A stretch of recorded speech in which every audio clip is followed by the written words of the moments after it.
várias solicitações, nós vamos falar sobre hiperatividade. O porquê que aquela criança vai mal na escola? Será que ele tem algum problema? Então, hoje nós vamos conversar com autoridades no assunto. Está aqui em nosso estúdio Dr. Sérgio Antoniuk, médico, professor da Universidade Federal de Neuropediatria e também coordenador lá do CENEP, que vai nos falar sobre a questão de hiperatividade, juntamente com Maria Cristina Bromberg, que é responsável também por uma área lá, até como voluntária lá do CENEP, sobre essa questão da hiperatividade. Tudo bem, doutor Sérgio? Tudo bem, bom dia. Olha, primeiramente, muito obrigado por aceitar o nosso convite. O senhor já veio aqui já umas 3, 4 vezes, né, nos ajudar a esclarecer problemas. E a hiperatividade é um problemão, né, para os pais que não têm orientação, né? A hiperatividade é muito frequente, em torno de 5%. É importante entender que a criança pode ser hiperativa e desatenta, mas também ela pode ser só desatenta. Esse é um aspecto, o conceito que a pessoa sempre pensa, só a hiperatividade que não para. Mas tem crianças que são hiperativas mentalmente, vamos dizer, mas são desligadas e desatentas. E também temos que entender que é um quadro neuroquímico, bioquímico, tem uma explicação médica. Certo. Porque essas crianças são consideradas como preguiçosas, não estão vontade, ou são chamadas de burras, vamos dizer, sim, que não tem, mas elas têm uma dificuldade delas. Elas não conseguem se planejar, se organizar, realizar as atividades. Elas não conseguem chegar em casa e dizer, agora eu vou fazer as tarefas, vou fazer tal. Elas têm essa dificuldade, tem uma limitação das funções exexutivas. Ela não consegue se organizar? Não consegue. Não consegue. Agora, doutor Sérgio, que idade que os pais já começam pode perceber que a criança tem alguma dificuldade? É interessante, eu tenho casos que intraútero, né? A mãe já diz, a costela dói. Essa criança você já pode saber.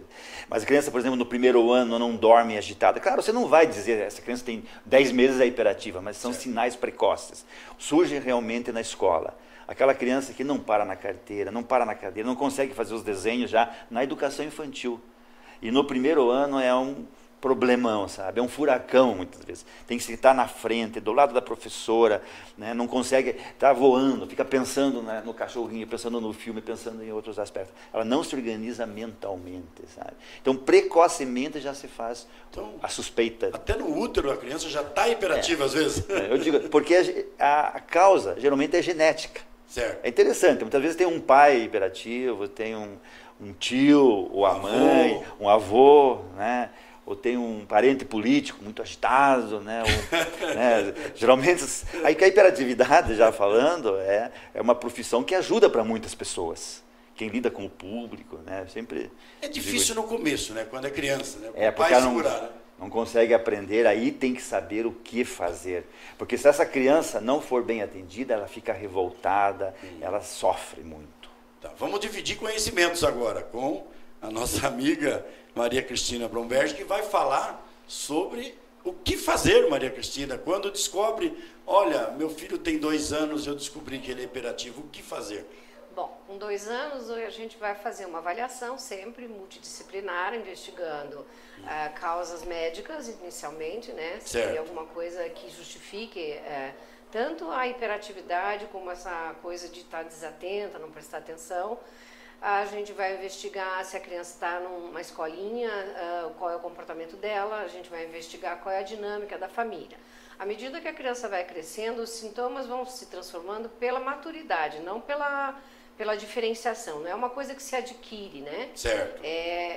Vai acompanhando o desenvolvimento mesmo. Então, eu tenho até, lá no Instituto, a gente tem feito avaliação de crianças com 4 anos, com 5 anos, elas ainda não estão alfabetizadas, mas elas já mostram os sintomas.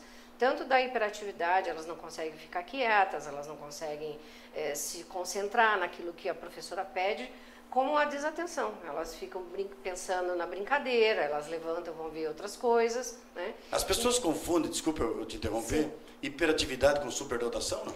Bastante, porque os sintomas são bastante parecidos. São parecidos, São. né? A criança que também tem uma superdotação, ela vai necessitar de uma estimulação maior. Então, aquilo que é comum para todo mundo é muito pouco para ela. Então, ela também vai ficar agitada, ela também vai ficar desatenta, vai pensar em outras coisas que interessam mais. Então, os sintomas se confundem ao longo da vida mesmo. Certo, né? Porque a gente considera que tanto a hiperatividade, a desatenção, a impulsividade, que são as características do transtorno de déficit de atenção e hiperatividade, são sintomas iguais, mas que vão se manifestar de maneira diferente nas várias etapas da vida. Eles não somem, porque é uma coisa de vida, não é uma coisa que você reconhece, trata e cura, né? Então, cada etapa carrega para a vida toda. Carrega. Cada etapa vai precisar desse acompanhamento multidisciplinar, certo. A partir do momento que se reconhece que tem o transtorno, né? Então, vai necessitar de orientação para os pais, vai necessitar de uma acomodação na escola, os professores vão ter que oferecer as atividades, as mesmas, mas de uma forma diferenciada, vai necessitar da própria criança aprender a lidar com as deficiências que ela carrega no sentido de ajuste, de acomodação, certo. de mesmo dificuldades no aprendizado por déficit de atenção. Tá certo. Doutor Sérgio, eu gostaria de fazer uma complementação em cima do que a Maria Cristina falou? A complementação é muito importante, que tem que cuidar, que a criança pequena muitas vezes é mais agitada. Certo. Tem que cuidar, não achar que toda... A criança já é agitada naturalmente. Isso. Você só vai considerar como hiperatividade quando o transtorno é um transtorno, quando está atrapalhando a vida dessa criança. E esse diagnóstico é feito de que maneira? Só digo, atrapalha o quê? Atrapalha ou na aprendizagem na escola ou no relacionamento com as crianças. Certo. A ponto de, às vezes, os vizinhos, os pais de outras crianças na escola não querem que essa criança conviva com os filhos deles. Sabe? Certo. Então, o diagnóstico, por exemplo, a professora, a família já identifica que a criança tem suas dificuldades. Certo. Aí o encaminhamento, sempre há necessidade de uma avaliação médica, que pode ser um neuropediatra ou um psiquiatra, ou o próprio pediatra que é treinado no atendimento, e aí que vai envolver, por exemplo, se a criança tiver problemas na parte pedagógica, atendimento pedagógico, fonoaudiológico, a família tem que saber ser orientada a como colocar limites. Então pode entrar eventualmente o tratamento psicológico. Então, como falou a doutora Cristina, envolve uma equipe multidisciplinar. Sabe? Pois é, mas doutor, tudo bem, o senhor com a sua experiência, o senhor olhou para uma criança, começou a conversar, já percebe. Sim. Agora, existe algum exame científico, alguma ressonância, alguma coisa que possa... Esse é outro ponto importante. Olhou é clínico o diagnóstico. Certo. Então nós temos escalas, temos testes clínicos, testes que você, por exemplo, existe, só um exemplo, para quem às vezes, o CBCL nós usamos, KIDS-SEDES, que são testes que são usados para o diagnóstico, para ajudar no diagnóstico. Certo. Eletroencefalograma, ressonância, deletamos. Não é exame complementar que faz o diagnóstico. Olha. E a informação depende da escola, da família, nossa, e avaliação clínica no consultório. Meu Deus. Gente, olha que programa espetacular. Você pediu e nós estamos atendendo você. Existe uma idade limite que os pais... Eu perguntei isso para o senhor no começo já, mas ele pode começar a perceber isso assim com 1 ano, quando a criança começa a falar? Não, na verdade, na realidade, vamos dizer, a preocupação ocorre mais no início do período escolar, no ensino fundamental, na hora da alfabetização. Mas e se o pai, desculpa, doutor Sérgio, mas e se o pai, a pergunta é mais ou menos assim, e se o pai fica que aquela criança não para e corre?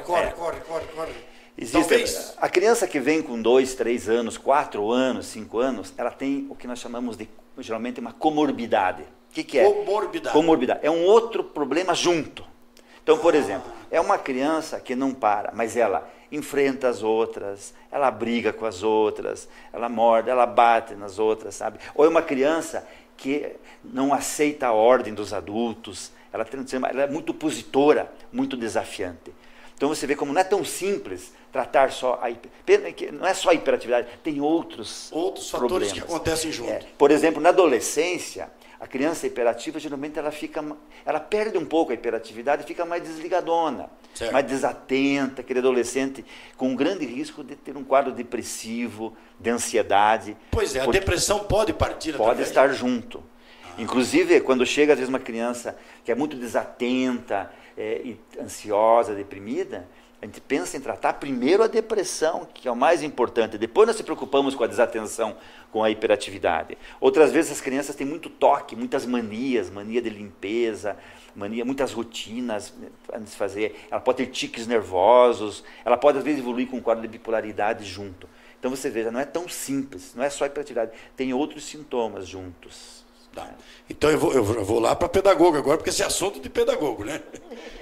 Na escola. A gente consegue ter muitos ganhos se começar cedo o tratamento, é isso? Certamente. O mais importante é você começar uma intervenção precoce. Tem pergunta, com que idade eu devo começar? Bom, assim que os pais ou a escola reparam que a criança não está reagindo ou se comportando como a maioria. Tem que ir para uma sala de reforço? Não, não é pela sala de reforço. Na verdade, a criança precisa de pequenos ajustes. Por exemplo, se ela tem dificuldade de copiar, que ainda é uma queixa muito grande. Certo. Então, copiar menos, dá menos pedaços. Tem dificuldade de ler uma página inteira, porque ela é mais vagarosa. Certo. Então, dá os trechos aos pedaços. A criança já olha o livro e já fica ansiosa. Então, em vez de dar a página inteira, você dá metade ou 1/3 de cada vez. Se a criança precisa fazer tarefa muito grande em casa, ela não consegue. Ela normalmente demora 2 a 3 vezes mais que uma criança que não tenha dificuldade para completar o trabalho. Então, não se exigir dessa criança que ela faça 10 problemas de matemática. 5 chega para ver se ela aprendeu ou não. Existe uma pergunta que tem aqui, existe adulto hiperativo? Com certeza. Na verdade, como é uma questão de vida inteira, né, ele vai manifestar sim. O que acontece com o adolescente e o jovem adulto é que com a vida, a vivência, né, e a educação mesmo, ele começa a se policiar mais. Então, ele tem mais condições de não ser tão hiperativo quanto a criança pequenininha, né, porque ela não tem muitas regras e não tem consciência, mas aí fica o que a gente chama de hiperatividade mental. A cabeça nunca para de funcionar. Isso é muito cansativo, né? Então, e alguns adultos que a gente percebe. Pois é, mas o pai foi hiperativo na infância. Ele tem 25 anos e teve um filho hiperativo. Como é que é esse cuidado? Às vezes é interessante porque como o pai já teve aquele comportamento, ele nem reconhece que o comportamento do filho é diferente, porque retrata o que ele é. Na verdade, é mais a escola daí que vai chamar a atenção e vai dizer, olha, alguma coisa está acontecendo. Quando a gente faz a avaliação, é muito interessante, a gente com frequência verifica que o pai tem o TDAH, vai precisar lidar com aquilo. E se a mãe também ou for, a mãe doutora? Também. Aí é complicado. Daí o e lar seu irmão for ou o cachorro? O lar fica bem conturbado, né? Vamos voltar só um pouquinho com o Dr. Sérgio aqui, antes da gente fazer a viradinha de bloco, que a questão, Dr. Sérgio, nós vamos entrar no outro bloco sobre a questão do tratamento, né? Isso é muito importante. Mas existe algumas perguntas aqui, estão me deixando a gente até preocupado aqui. Hereditariedade, existe mesmo? É forte isso? Sim. E é interessante que muitas vezes na consulta o pai faz o diagnóstico dele. Porque naquela hora que nós temos aqueles testes das avaliações, o pai faz também. Ou a mãe faz para o pai, porque é muito mais frequente em homens, muitos. Olha, no meu consultório é 6, 7, lá na clínica do Seneb também. Homem para uma mulher, sabe? Então existe esse fator hereditário. Você falou, eu tenho famílias que o pai tem, a mãe tem, os 2 filhos têm, sabe? Então é muito mais difícil de lidar. Depois você pode perguntar para a Maria Cristina como esta família deve lidar. E se uma família toda é hiperativa, é mais complicado ainda, sabe? Mas dá para viver muito bem em sociedade. Não, dá para viver, porque como eu falei, as pessoas hiperativas, elas têm que ser direcionadas para as profissões em que essa hiperatividade seja direcionada para um resultado. Por exemplo, já vou falar, comerciantes, né? Eu brinquei, mas políticos. Apresentadores de programa de televisão, né? Você vê os programas... Tem que explorar o potencial. Pastores. Um pastor tem que ser agitado, tem que convencer a pessoa, sabe? Entendi. E a profissão que nós orientamos, geralmente, muitas vezes são práticas. Eles são médicos, veterinários, odontologia, agronomia. Eles gostam de trabalhar no campo. Eles não gostam de ficar num escritório lá, advogado, fechado. Então, ser hiperativo não é o fim do mundo. Nós temos é que saber direcioná-los, né, para que usem bem essa hiperatividade. Olha aí, gente. Olha, meu querido telespectador, você não se preocupe. No começo, quando eu era pequeno, disse que eu era meio hiperativo. Eu virei político, então alguma coisa a gente consegue aproveitar, né? Virei vereador. Minha mãe dizia, você não parava, parecia que tinha um foguete nos pés, né? Começando com você, Maria Cristina, na questão da família. Como é que se reorganiza ou se organiza para fazer esse atendimento? Descobrimos que o meu filho é hiperativo, minha filha, mais filho, né? Porque o doutor Sérgio já falou que 70% é homem. Descobrimos que ele é hiperativo. O que fazer? Bom, eu quero discordar um pouquinho dessa 70%, porque senão as meninas vão outra vez ficar desatendidas. Ah, tá bom. Na verdade... Meio a meio, então. Não, é porque o que aparece mais é a hiperatividade. Então, os meninos chamam mais atenção, eles incomodam mais e eles vão para a clínica. E como as pesquisas são feitas na base da clínica, então você tem a impressão que tem mais homens. Na verdade, as meninas têm como tendência mais desatenção. Então, elas não incomodam, elas ficam quietinhas em casa, elas ficam quietinhas na escola e não se percebem. Quando elas começam a ter problemas de aprendizagem, então a coisa já vem há muito tempo. Então, quando os adultos vão para a clínica, você percebe que é 50%. Agora eu vou fazer uma pergunta que não sei se tem fundamento, mas existe, por exemplo, o afrodescendente, ele tem mais ou menos A é gente igual? não tem pesquisa não, nesse igual sentido. No mundo todo. É igual no mundo todo.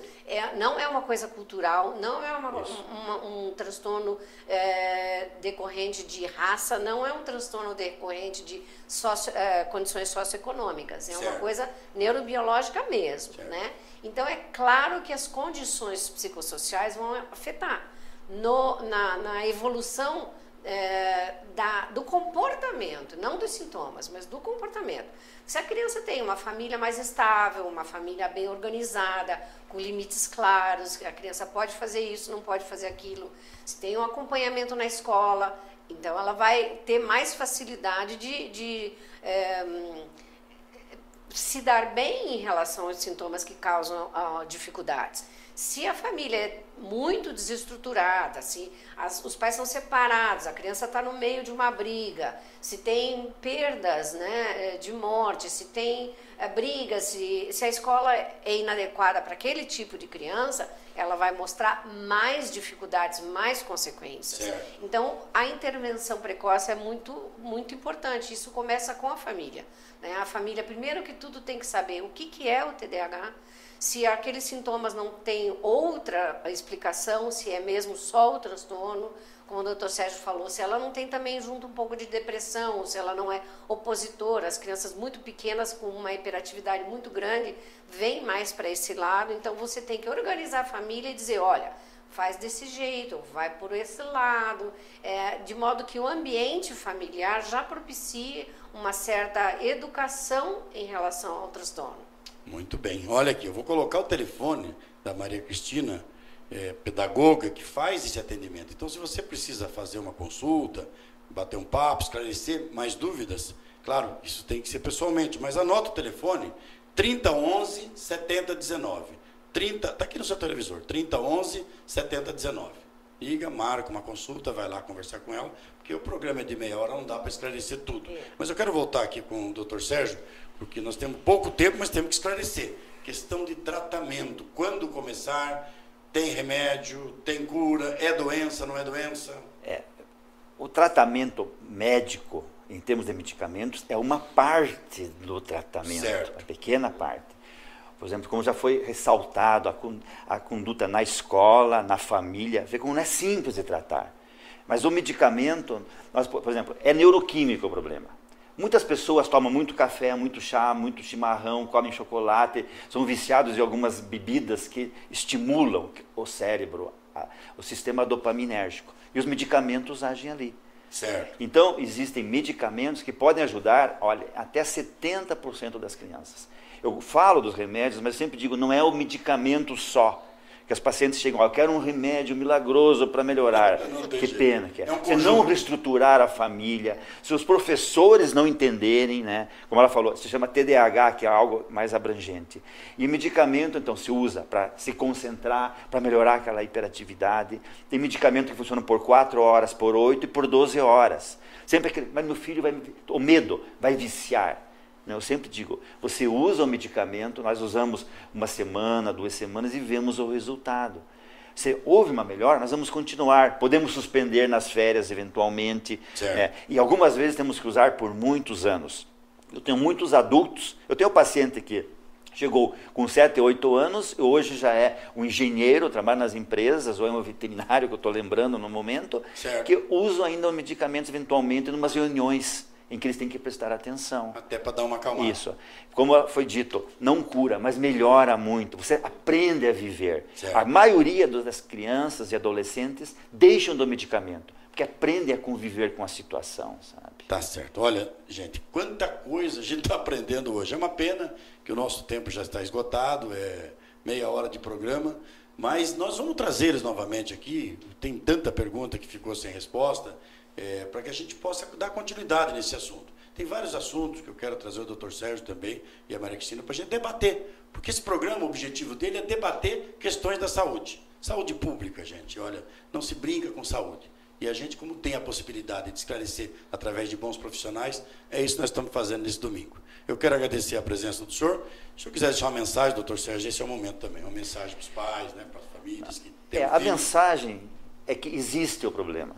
Certo. E que tem como tratar, como se conduzir, como diagnóstico. E que saiba que o seu filho, às vezes, tem essas dificuldades, troca a letra, não consegue escrever bem, tem desatenção. Não é porque ele quer.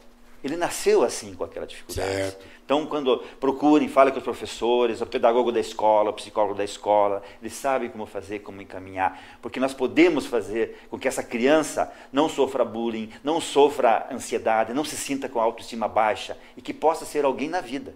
Temos que usar o potencial que cada um tem. Tá certo. Essa é a minha mensagem. Olha, muito obrigado por sua participação. Da mesma maneira, quero agradecer a nossa querida pedagoga Maria Cristina Bromberg, que realmente esclareceu muitas coisas. Obrigada. E também, se quiser deixar uma mensagem para os pais, por gentileza.